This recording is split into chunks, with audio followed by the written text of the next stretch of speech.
Laissons-nous remplir cet amour de Dieu et assurons-nous que dans l'Église, nous sommes un modèle de la joie que le Seigneur donne. Ceux qui te regardent, est-ce qu'ils sont joyeux quand ils te voient?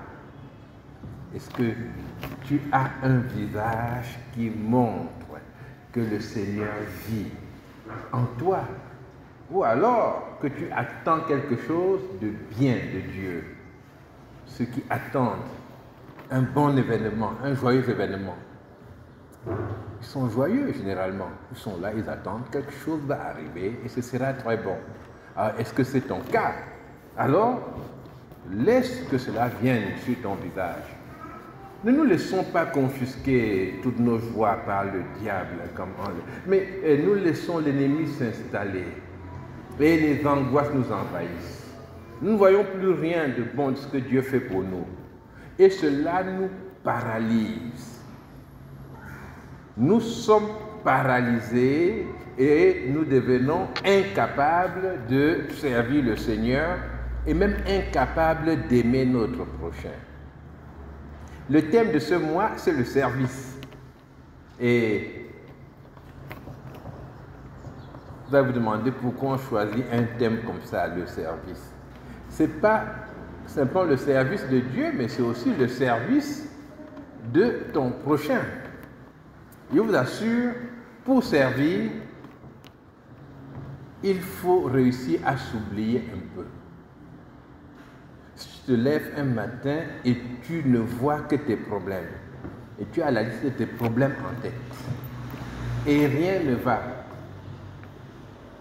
tu n'iras pas aider quelqu'un d'autre. Même Dieu, tu ne peux pas le servir, parce que tu es tellement occupé par toi-même. Et nous devons nous poser sans cesse cette question. Est-ce que je me laisse qualifier par le Seigneur pour le servir? Je suis en train de me noyer dans mes propres problèmes sans voir la main de Jésus qu'il me tend et qui veut remplir mon cœur de joie et de la capacité d'être utile. Le thème du service ne correspond pas forcément à notre première idée quand on vient à Jésus-Christ. Et d'ailleurs, les disciples de Jésus, qui étaient des personnes spécialement choisies, sélectionnées après de longues prières, Jésus-Christ était arrivé à la conviction que c'était ceux-là, ses disciples. Eh bien, ces disciples avaient un problème aussi avec le service. Et dans l'évangile de Jean, nous lisons au chapitre 13, à partir du verset 3,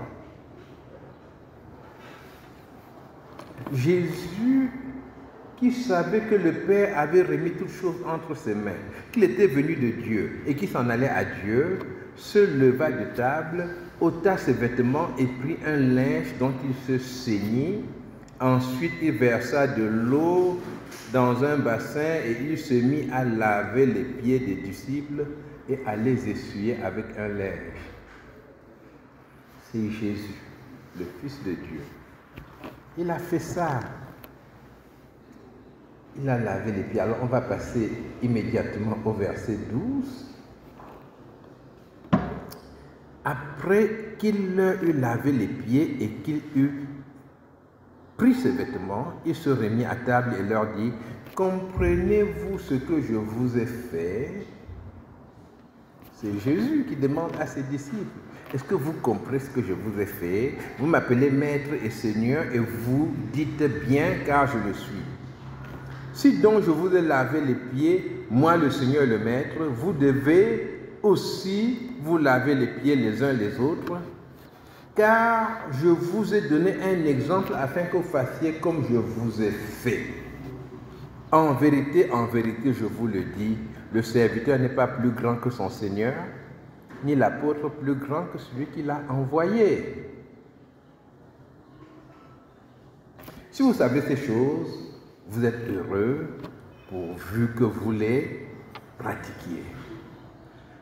Alors, le Seigneur a lavé les pieds de ses disciples et les disciples qui avaient constamment des discussions parmi eux pour savoir le plus grand. Jésus leur a dit, mais celui qui va être le plus grand parmi vous, qu'il soit votre serviteur. Et la question du service est essentielle dans notre marche avec Dieu. Nous sommes dans une culture aujourd'hui où on enseigne qu'il faut profiter au maximum. S'il y a quelque chose qu'on peut prendre, recevoir, où se trouve la gratuité, on va y aller, on va prendre des choses et puis on va partir. Et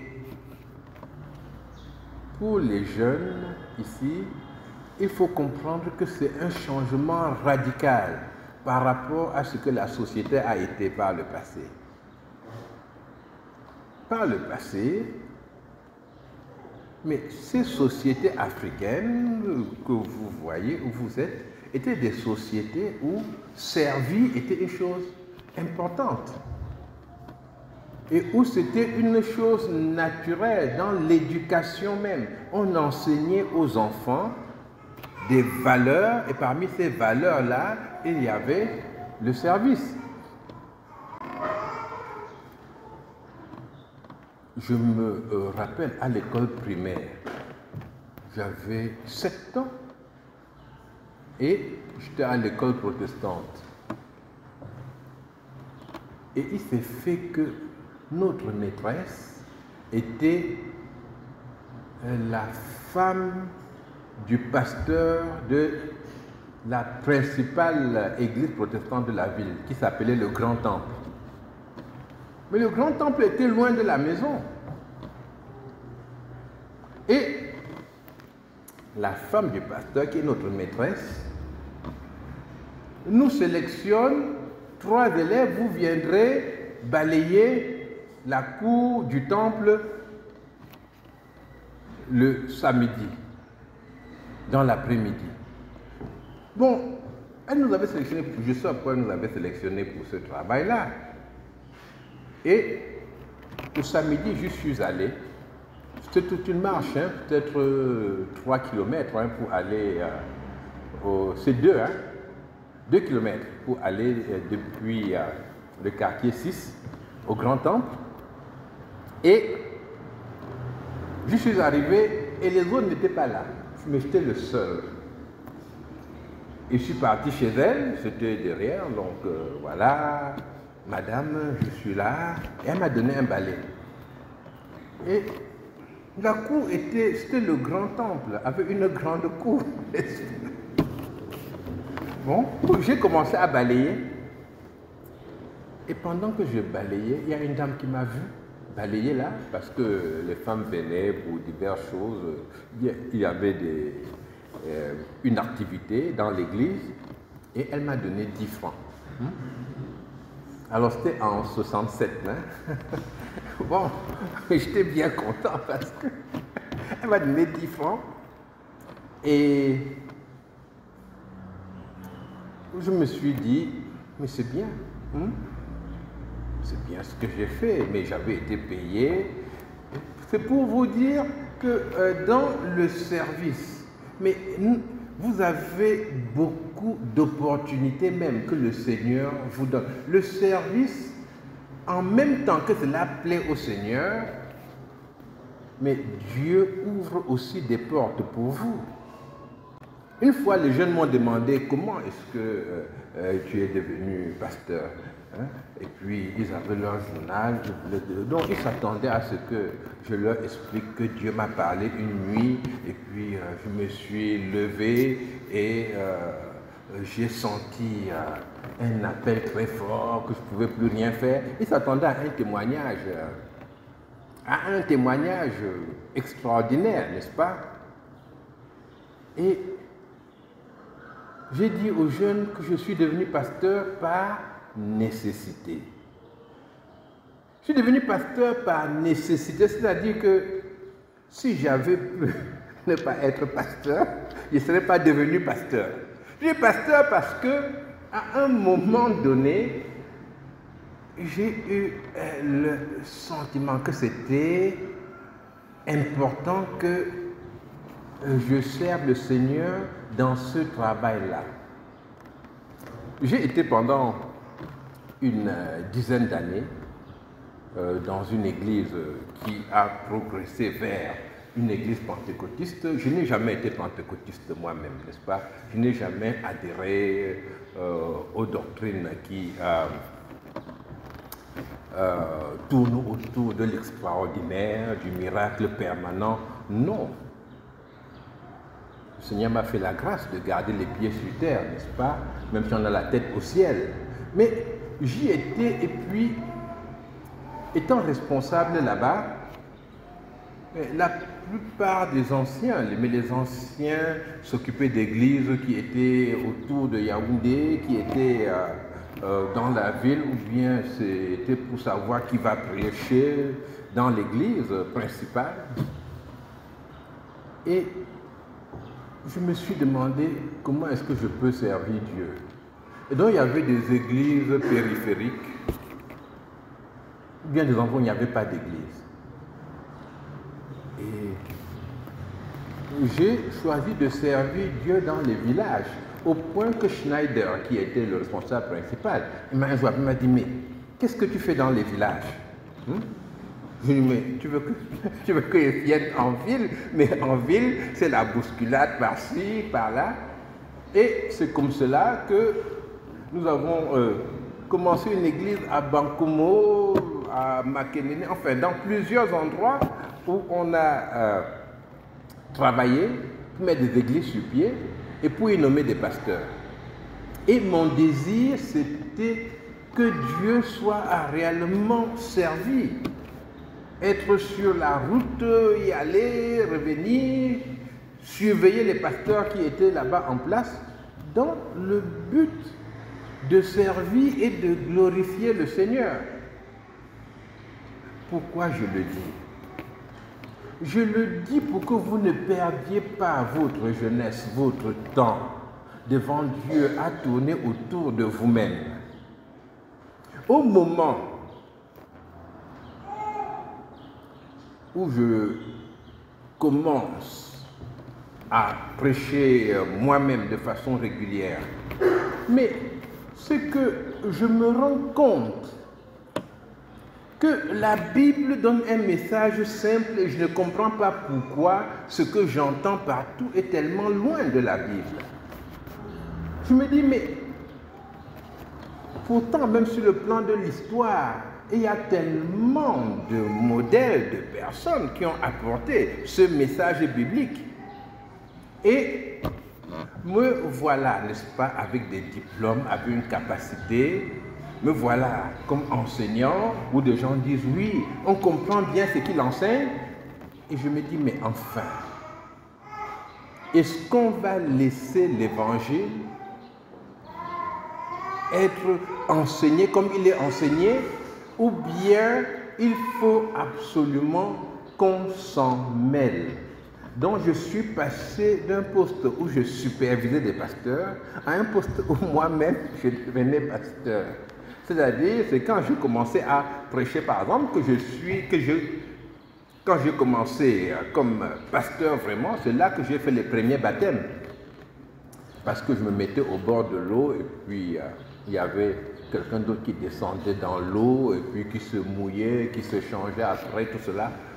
Ça ne m'arrivait pas du tout. J'étais à l'extérieur et puis je m'occupais de diriger, n'est-ce pas, les activités chrétiennes. Mais j'ai pensé que c'était important de s'en mêler soi-même. Voilà comment je suis devenu pasteur. Je suis devenu pasteur parce que je crois que nous devons mettre toutes nos intelligences au service de Dieu. Vous écoutez un message, vous critiquez l'autre, voilà, il fait des fautes de français, il ne comprend pas la Bible, mais alors, peut-être vous devez aussi vous y mettre. Le Seigneur dit que la moisson est abondante, mais il y a peu d'ouvriers. Et servons le Seigneur, mettez-vous à son service. Il y a beaucoup de place dans le service de Dieu. J'ai voulu insister dessus, vous parler un peu de tout cela pour vous encourager à ne pas considérer que les choses qui vous entourent sont trop élevées pour vous. Vous y avez votre place dans l'œuvre de Dieu. Et là, je parle du service directement comme enseignant la parole de Dieu, comme prédicateur. Mais il y a beaucoup de postes, n'est-ce pas, dans l'œuvre de Dieu. Et je crois que beaucoup parmi nous se sont trompés par des paroles de l'Ancien Testament où le Seigneur dit « tu seras la tête et non la queue ». Et ces paroles-là sont venues dans leur cœur effacer l'enseignement de Jésus qui nous enseigne à servir. Vous savez, quand vous serez la tête et non la queue, parfois cela rencontre notre orgueil, n'est-ce pas? Et puis, nous, partout, nous disons « Ah, où est la première place que je m'y asseye ?» Mais que dit la Bible? Le Seigneur dit de ne pas chercher la première place dans les festins. Vous voyez ça? Donc, être la tête et non la queue, cela signifie que c'est Dieu qui fera de toi la tête. Hein? Ce n'est pas toi qui viendras en revendiquant la tête et en montrant dans la Bible, regardez, Dieu m'a donné un papier ici qui dit que je serai la tête. Donc vous me donnez la tête. Je ne vais même pas discuter parce que j'ai mon papier qui dit que je serai la tête. Non. Dieu va faire de toi la tête et non la queue, mais il le fera par sa puissance, par lui-même. Il le fera aussi selon l'ordre qu'il donne, parce que nous avons une façon de voir les choses sur la terre. Dieu a une autre façon de voir les choses au ciel. Et le progrès spirituel consiste à passer de la façon de voir sur la terre vers la façon de voir au ciel. Nous grandissons dans le Seigneur comme cela. Alors ne nous laissons pas gagner par les mensonges de l'ennemi. Je constate qu'il y a très peu de personnes parmi nous qui sont capables d'aider quelqu'un sur la route s'il a un problème.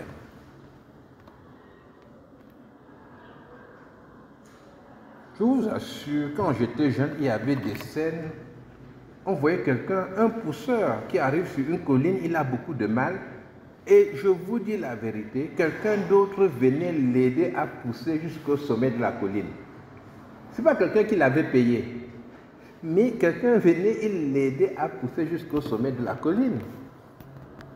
On voyait des mamans avec des fagots de bonnes choses, et puis il y avait des jeunes gens qui venaient et qui le prenaient et qui accompagnaient cette maman-là chez elle. Ça, c'est le service. Et ce sont des choses qui portent la marque de Dieu. C'est dommage que le monde soit plus apte, n'est-ce pas, au service que les enfants de Dieu.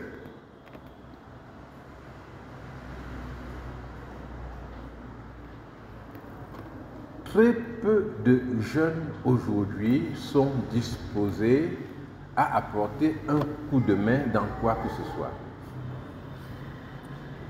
Essayez quelque chose.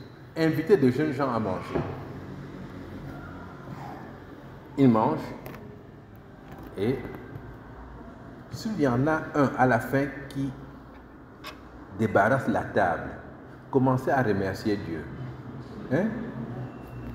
Commencez à remercier Dieu. Normalement, ils mangent, ils vous disent au revoir et puis ils s'en vont. Mais et ça, c'est propre à nous, à notre culture. Je vous assure, même dans les autres pays, les gens mangent et puis ils demandent est-ce que je peux faire la vaisselle? Mais la vaisselle, ça c'est maintenant un niveau trop élevé. La vaisselle, pourquoi? Je suis le boy là-bas. Est-ce qu'en m'invitant, on m'a dit que je vais faire la vaisselle? Si on disait que je vais faire la vaisselle, je ne partais pas manger là-bas. Maintenant, j'ai mangé, on veut que je fasse la vaisselle. Pourquoi? j'ai mon programme. Je ne vais pas faire. Et cela fait même des groupes de jeunes où mais, il faut trouver des gens, il faut louer des gens pour venir faire la vaisselle. Ou bien, on va dire, ce sont les mêmes qui font toujours la vaisselle, n'est-ce pas? Ou bien celui qui fait la vaisselle aujourd'hui, il l'a fait, mais après il en parle tellement, il s'assied, il surveille. J'ai fait la vaisselle. Est-ce que maintenant, est-ce que les autres ont aussi fait la vaisselle? Il voit que Charles n'a pas fait la vaisselle, alors que moi j'ai fait la vaisselle. Il faut qu'il fasse aussi. Mais parce que son fait, c'est une punition. Le service n'est plus une joie. Mes chers amis, ce n'est pas normal. Hier, nous avons eu ici une réunion des jeunes, enfin de l'école du dimanche. Une réunion qui était très importante. C'était pour définir leur programme, leur plan d'action et même parler de budget. Mais beaucoup de responsables n'étaient pas là. Et très peu de personnes. Je veux dire, mais venir à ces réunions-là, c'est ça le service. Se mettre à la disposition de Dieu. Vous posez une question. Vous servez à quoi dans l'œuvre de Dieu? Vous ne comprenez pas bien. Vous tombez malade et vous priez, Seigneur, je t'en prie, fais un miracle en ma faveur. Ce qui est une très bonne prière, n'est-ce pas? C'est une très bonne prière. Priez toujours comme ça, hein? Parce que Dieu a la puissance de te guérir. Hein? Vous ne dois pas tomber malade et dire, Seigneur, comme je suis malade là, bon, je sais que la maladie arrive, hein, bénis seulement le médicament. Hein? Et puis, non! En plus, Seigneur, agis en ma faveur. C'est très bien. Mais maintenant, il y a une question que vous oubliez. Si Dieu demande, mais quel est l'intérêt de mon œuvre, n'est-ce pas, de te guérir? C'est-à-dire que si toi là, on te guérit, quel est l'intérêt? Parce que comme tu dis que tu es sauvé, tu peux mourir et venir me rejoindre, non? Alors, ouais, mais ce serait peut-être mieux pour toi que tu débarrasses même la terre avec ton mauvais témoignage que tu as, hein? Je ne sais pas si je me fais comprendre. Tu pries pour être guéri. Dieu, lui, il voit que c'est mieux que tu meurs, n'est-ce pas? Parce que la vie que tu mènes est une honte, n'est-ce pas, pour l'évangile. Hein? Quand tu vois un enfant qui pleure, tu n'as pas le temps. Hein? Tu es occupé par tes problèmes, par ton égoïsme. Et puis, tu vois des malheurs qui t'entourent. Tu n'interviens jamais. Et tu pries, Seigneur, bénis-moi, bénis-moi, bénis-moi encore, bénis-moi, Seigneur, je veux être la tête, je veux être la tête. Seigneur, tu m'as trahi hier, j'étais seulement deuxième, alors que je veux être premier partout. Tu parles de quoi? Mais quand tu parles à Dieu, c'est important que tu écoutes aussi le Seigneur. Le Seigneur veut que tu sois clairement engagé dans ces activités, que tu sois utile. J'ai demandé déjà ici plus d'une fois aux jeunes gens de trouver tous leur place, au moins comme moniteur à l'école du dimanche. Mais je crois qu'ils se sont réunis, ils ont acheté à boire et ils ont ri de moi, n'est-ce pas? Que voyez-moi un fou, un pasteur comme ça, il dit d'aller à l'école. Moi, si je vais à l'école dimanche, je vais faire quoi? Hein? Mais j'ai des choses à faire.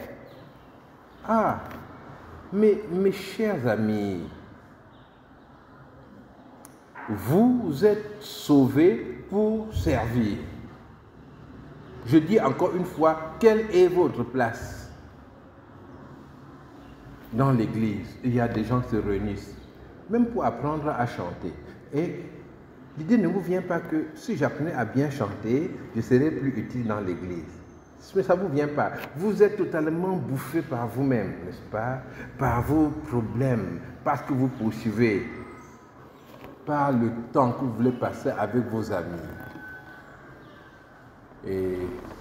Si vous voulez grandir devant Dieu et atteindre des objectifs qui glorifient réellement le Seigneur, eh bien, il est nécessaire que vous changiez de philosophie et que vous trouviez votre place dans la maison de Dieu. Le Seigneur attend que vous soyez des serviteurs. Et beaucoup de prières ne sont pas exaucées parce que vous ne servez que vous-même. Et Dieu refuse d'être votre serviteur. C'est vous qui devez servir Dieu. Seigneur, Seigneur, je cherche du travail depuis, je ne trouve pas. Mais oui, en attendant, tu travailles pour qui? Avec qui? Tu fais quoi d'utile? Pour qui? Tu n'es engagé dans... Mais ce n'est pas possible. Je vous assure, il y a des gens dont la vie est tellement vide, n'est-ce pas, que c'est presque angoissant. Hein?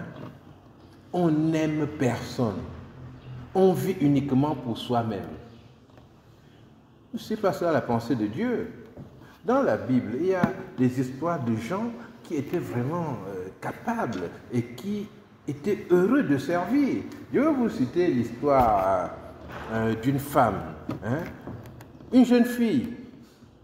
C'est dans le livre de la Genèse, je vais terminer par cette histoire. Genèse 24, on a une histoire là-bas d'une femme. Il y a un homme qui s'appelle Abraham, c'est un homme très riche, un homme qui a reçu une promesse de Dieu. Maintenant, il trouve qu'il est temps que son fils se marie. Hein? Mais pour son fils, il ne veut pas n'importe quelle fille. Hein?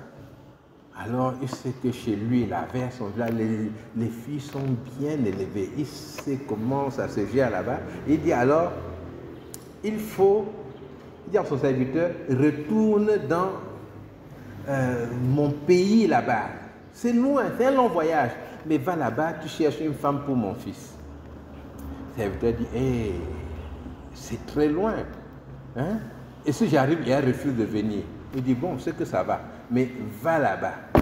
Tu vas chercher une femme pour mon fils. Il insiste, hein? Il dit, jure-moi hein, que c'est ça. Le serviteur dit, bon, j'y vais. Le serviteur part à la recherche d'une femme pour le fils d'Abraham qui s'appelle Isaac. Quand vous écoutez cette histoire, mais là, ça vous fait rire, n'est-ce pas? Que, on fuit à la femme du fils, pourquoi? Hein? Beaucoup de gens disent ça. Si c'est moi le fils, je fuis la maison là. Hein? On veut chercher ma femme, pourquoi? Mais il y a différentes techniques pour la formation des couples. Hein? C'est comme ça que le couple s'est formé. Aujourd'hui, le couple se forme parce qu'on tombe amoureux, n'est-ce pas? Mais ça commence même mal, parce que pourquoi on doit tomber? Hein? On tombe amoureux. Hein? Vous voyez, on parle de tomber. Hein? On dit, ah, je suis tombé amoureux hier. Hein? Bon, il faut dire, bon, mais ne tombe plus, hein? Tu y as tombé une fois. Bon, si tu tombes deux fois, ce n'est pas bien. Tu peux te blesser, n'est-ce pas? Hein? Et puis, on tombe en forme de couple. Mais les statistiques montrent que les couples où les gens sont tombés là, hein, ça tient moins bien que les couples, n'est-ce pas, où les parents sont intervenus et où ils ont donné leur point de vue. Ils ont dit non, ceci, je pense que ceci, cela. Et puis, qu'est-ce que les jeunes nous racontent? Hein? Parfois, c'est n'importe quoi. Parce que font les jeunes? Au lieu de discuter avec les parents, ils trouvent qu'il faut discuter avec leurs amis. Mais leurs amis ont beaucoup moins d'expérience, n'est-ce pas, que leurs parents. Et ils s'en vont maintenant être liés, totalement bloqués par leurs amitiés et tout. On dit non, non, il y a une fille là-bas. Hein, la fille là est bien. C'est l'ami qui lui dit ça. Mais l'ami connaît quoi? La question de la vie. Rien. Parfois, l'ami veut simplement qu'on dise qu'il a aussi trouvé une femme pour quelqu'un. Tu lui as écrit, enfin, tu lui as écrit, montre-moi ta lettre. Fais-lui la lettre d'amour. Voilà ce que l'ami raconte. Hein? Ce n'est pas sérieux. Alors, il part, et maintenant, et quand il arrive dans le pays là, il ne sait pas ce qu'il va faire. Donc au verset 12, il prie.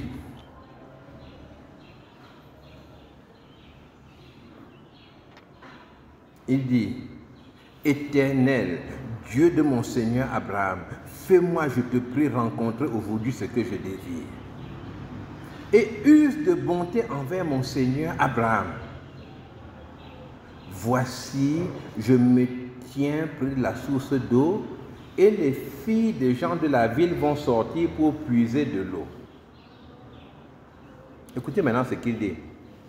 Que la jeune fille à laquelle je dirai, penche ta cruche, je te prie pour que je boive. Et qui répondra, bois. La jeune fille à qui je dirai, penche ta cruche, l'incliner un peu et puis va boire dans ses mains-là. Alors, et la fille qui va répondre, bois. Et qui va ajouter, et je donnerai aussi à boire à tes chameaux.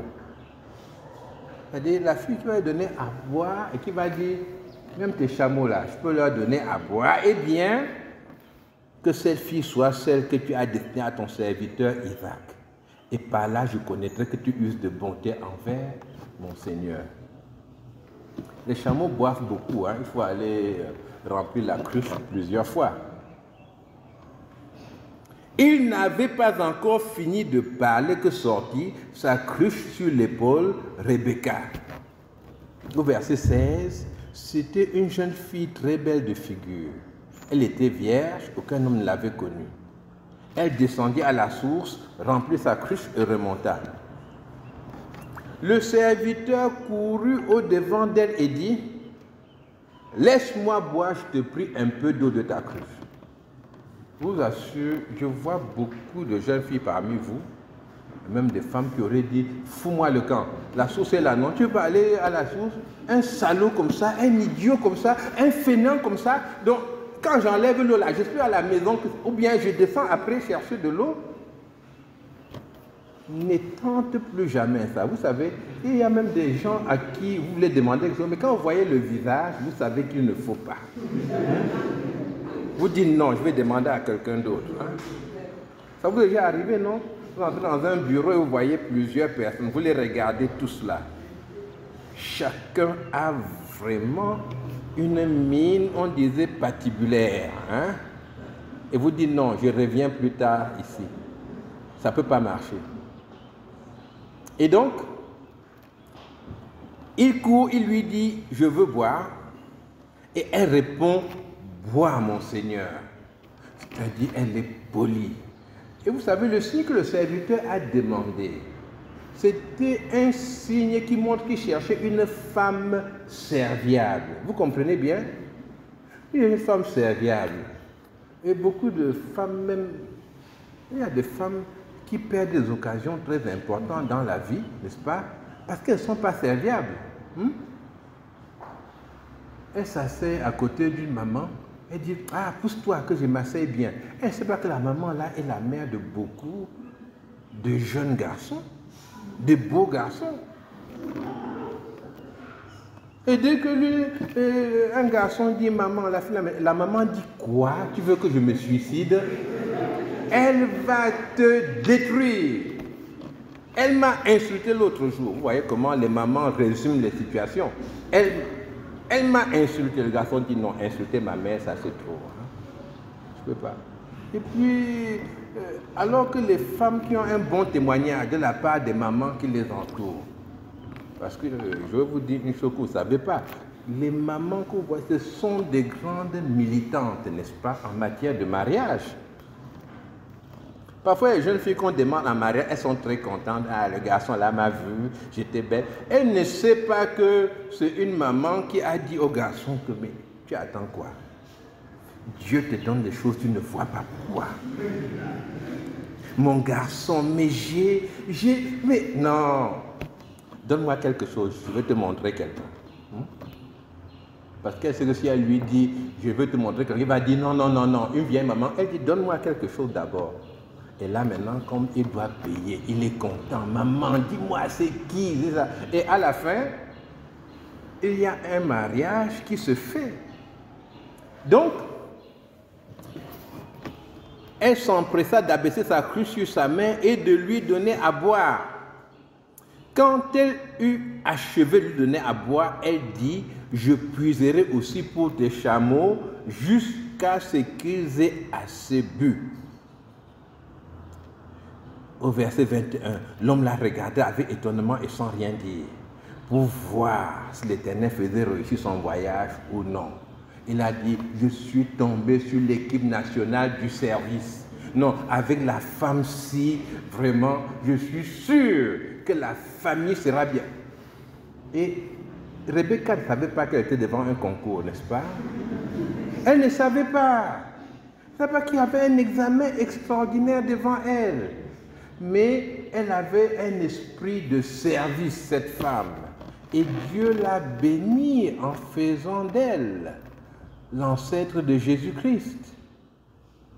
De Rebecca va naître tout le peuple d'Israël, le peuple élu par Dieu.